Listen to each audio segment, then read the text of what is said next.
I think we should define between expert council and citizens council. Мы обсуждаем по очереди. Вот мы можем просто пройтись по каждому по отдельности, или каждый может говорить про любой. Давайте разделим, чтобы не путаться.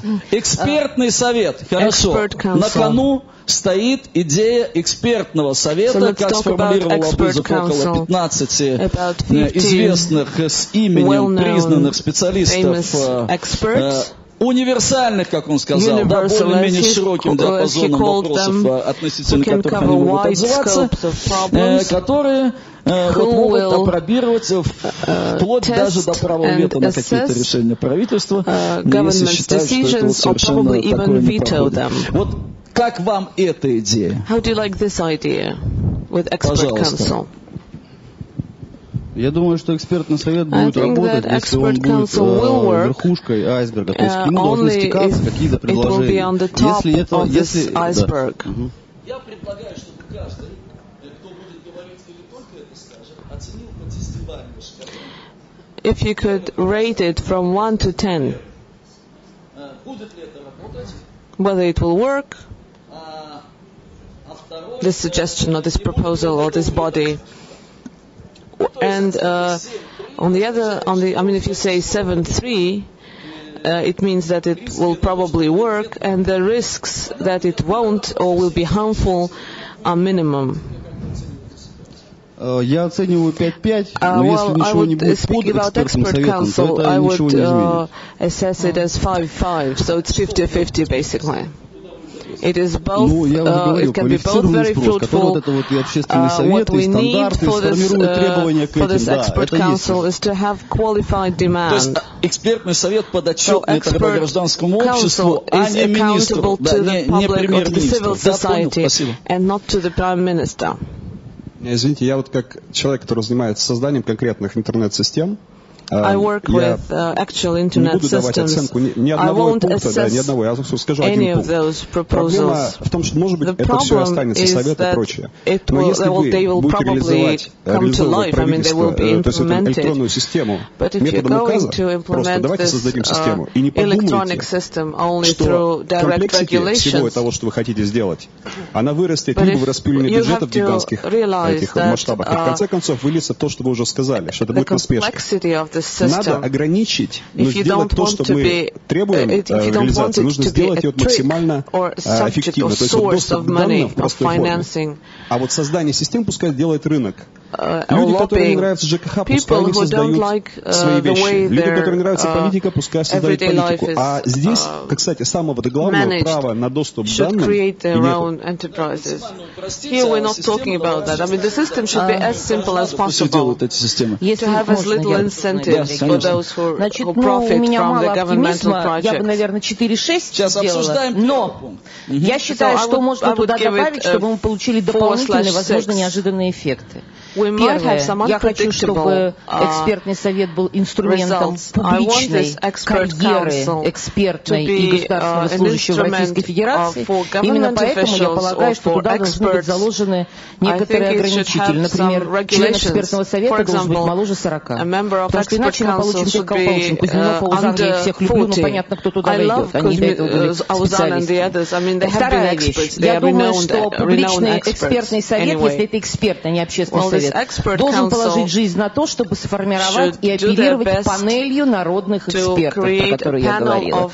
Это означает, что в случае, если они что-то там советуют, они должны иметь возможность, как гайдаровская панель, что предприятия просили, как скажется вот эта деятельность конкретно на вашем предприятии. Это у меня увеличит производительность так-то, а налогооблагаемую базу уменьшит так-то. Вот значит, экспертный совет только при наличии шлюза в народную панель. И третья вещь.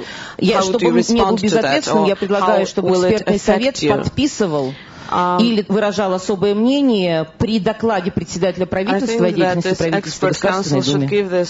Вот если они не согласны с тем, что они наделали, пусть так и говорят. У нас будет аудит от эксперта. Или согласны, тогда мы будем их расстреливать потом. Ну, в смысле, подвергнем гражданскому возмездию, осмеянию. Было публично, прозрачно. So everything should be public and transparent. Смотрите, формировать экспертный совет представителей правительства или не формировать, это на самом деле личное прислушиваться к мнению, как у нас обычно. Личное дело менеджера, да? То есть это все равно вопрос. Вы знаете, там, вот, по назначению на должность министра, там, будете женаты или не будете женаты? Вот как Прохоров спрашивает. Да кого?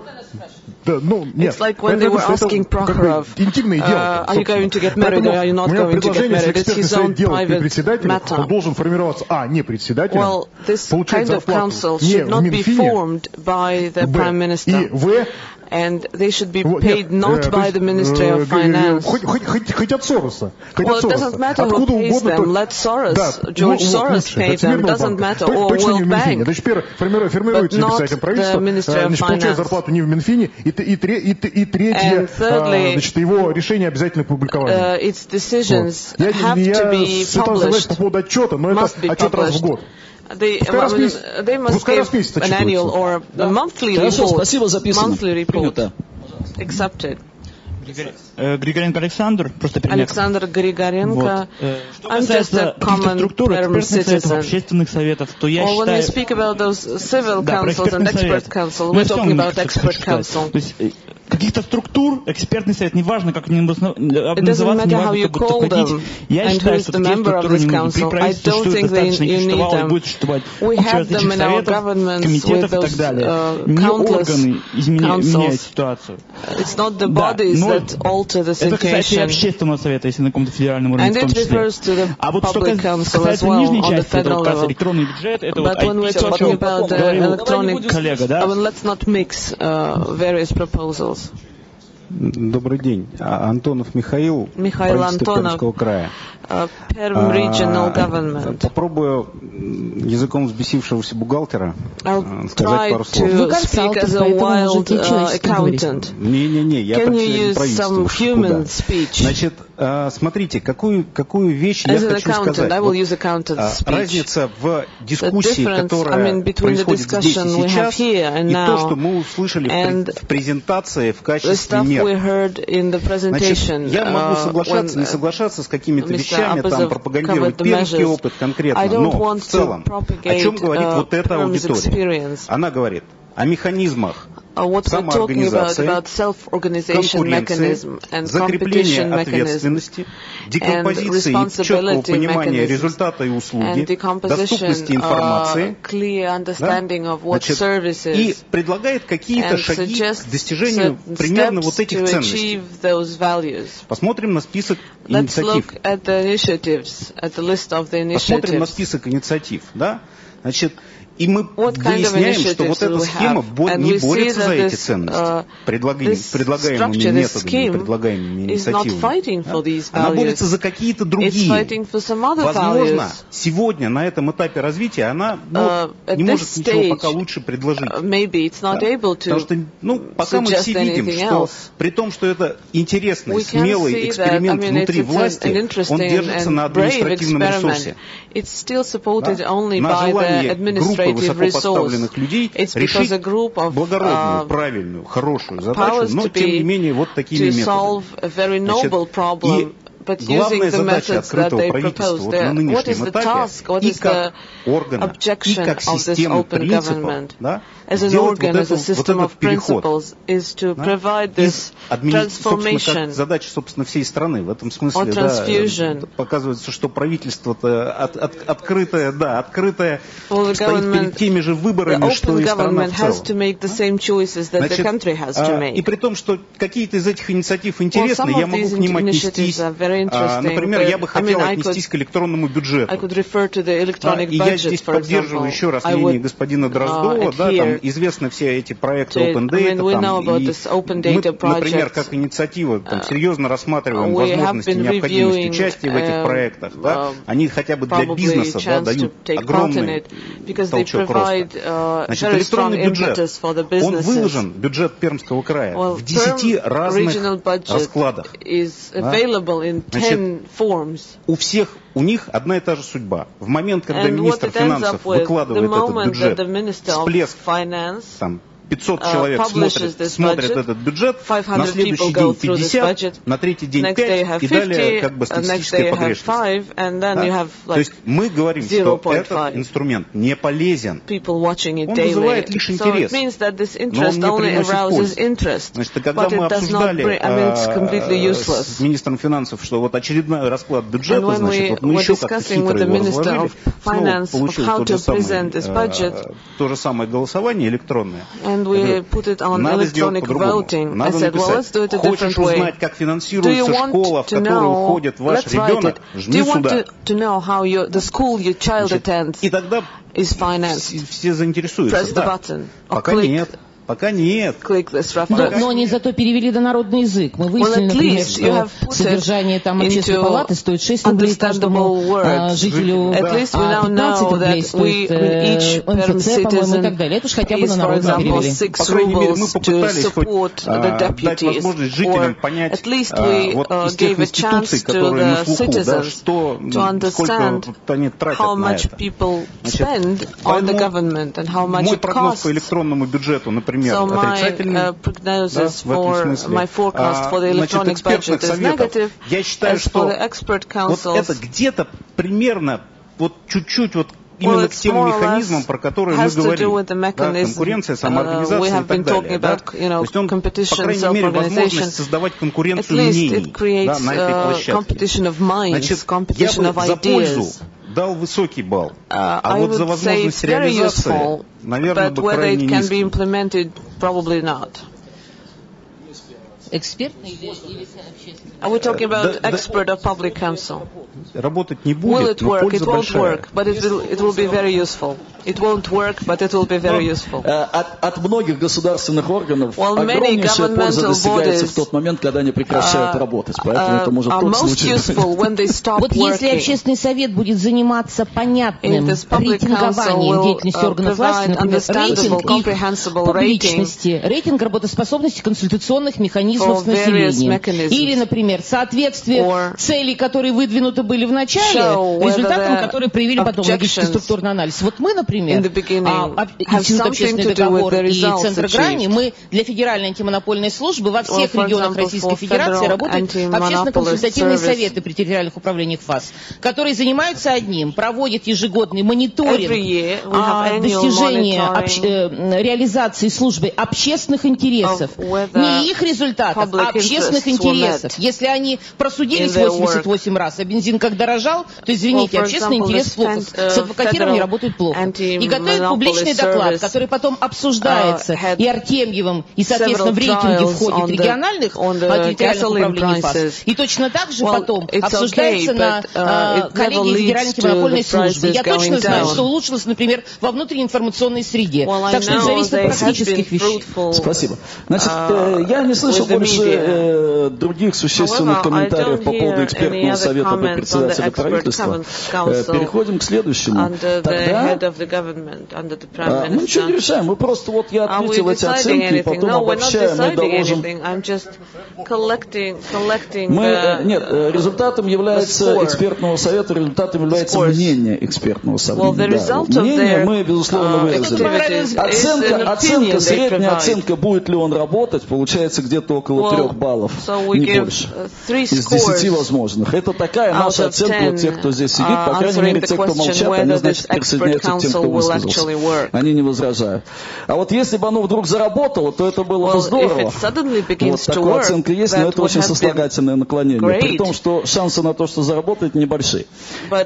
Следующий вопрос – это общественные советы при агентствах, министерствах, ведомствах и так далее. Что вы думаете по поводу этого? И опять же, оцениваем реалистичность, будет ли это работать, то есть будет ли это выполнять задачу обеспечения открытости правительства, будет ли это реально выполнять эту задачу, будет ли это работать.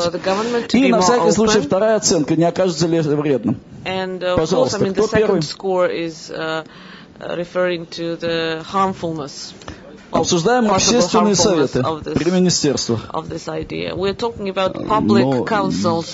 within ministries or under the ministries. То же самое, 5-5.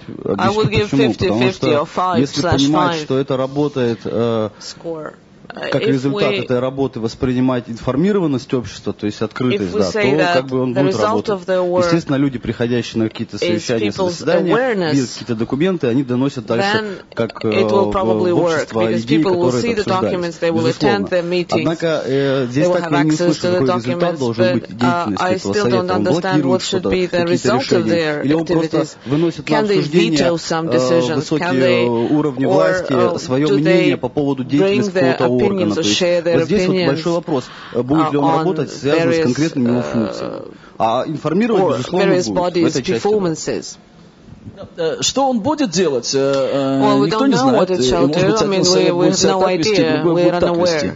Но сама эта форма, как таковая, она может содержать в себе, вот сразу, с самого начала, может содержать какие-то порочные моменты, или наоборот, те моменты, благодаря которым он точно будет работать. Поэтому сейчас мы относимся скорее не к оценке работы какого-то конкретного общественного совета, а к идее как концепции.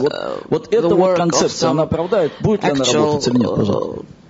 Вот я просто хотел одну оценку прокомментировал, вторую нет. Просто я непосредственно каждый день работаю с такими подобными образованиями. Могу сказать, что опять же, пропорция 99% это кто-то отстаивает чьи-то интересы. 1% меняемых экспертов. Очень трудно найти того, кто не лоббирует чего-то. Даже из не связанных с федеральными органами властями общественников. Знаете, я извиняюсь, поскольку я вот все-таки гражданин другой страны и не хотел бы критично отзываться ни о чем, что происходит в России. Но если у меня кто-то спросил, какая наиболее характерная черта вообще всей системы государственного управления и так далее,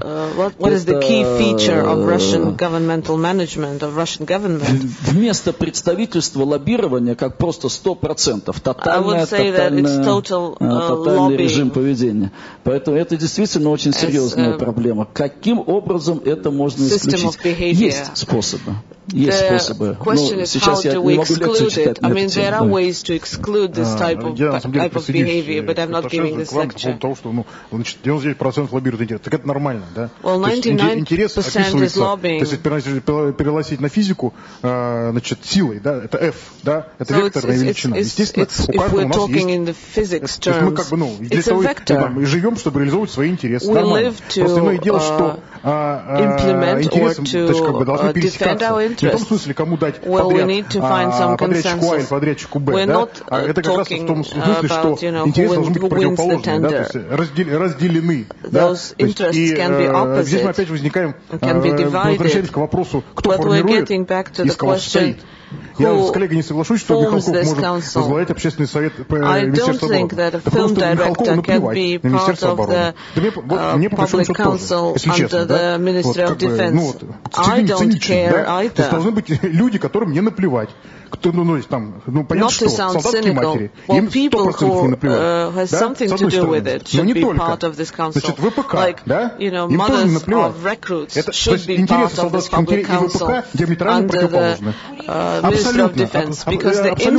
Значит, конкурирующие не за деньги, а за внимание, да? За решение конкурирующие. То есть предположить, что ВПК каким-то образом скрепляет с солдатскими матерями, довольно сложно. Поэтому вот эти самые люди, которые там сидят, они должны иметь возможность договориться, то есть они должны представлять разные группы интересов. Я позволю себе все-таки чуть-чуть прокомментировать. Экспертный совет потому и называется экспертным, или общественный, он, выполняя аналогичную роль, потому что там должны быть профессионалы, в первую очередь, хорошо понимающие тот предмет, о чем идет речь. Солдатские матери лучшие эксперты. Относительно того, что там, как живут эти солдаты, как себя чувствуют матери и так далее. Они тоже, так сказать, они в этом они разбираются. Они не разбираются в каких-то других вещах.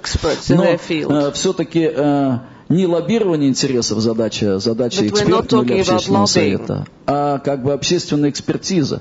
То есть я, например, если я был членом этого общественного совета, я бы считал своей миссией, если я вижу в готовящихся решениях или аспектах что-то, что не совсем продумано, или чего-то не учитывает, или, может быть, не так воспринято, или должно быть по-другому реализовано, то есть свою заботу о том, чтобы это решение было лучше, и чтобы оно лучше работало, чтобы оно было лучше воспринято. Вот для этого какие-то советы, может быть, я как член этого общественного совета старался давать. Хорошо, спасибо.